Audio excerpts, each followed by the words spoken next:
আসসালামু আলাইকুম রহমতুল্লাহি বারাকাতু।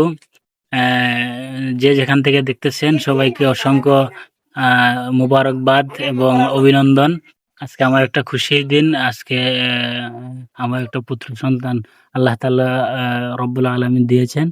সবাই আমার জন্য দোয়া করবেন এবং আমার সন্তানের জন্য দোয়া করবেন।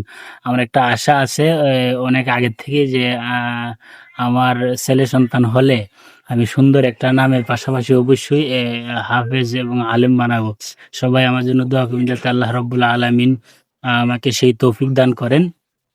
সবাই ও আমার ছেলের জন্মগ্রহণ করা মাত্রই আমি ডান কানে আযান দিয়েছি এবং বাম কানে একামত দিয়েছি। আল্লাহ রাব্বুল আলামিন যেন আমার এই আশাকে সম্পূর্ণ পূরণ করে। সবাই দোয়া করবেন। এই আশা সবার কাছে দোয়া এবং কামনা রইল। আসসালামু আলাইকুম ওয়া রাহমাতুল্লাহি ওয়া বারাকাতুহু।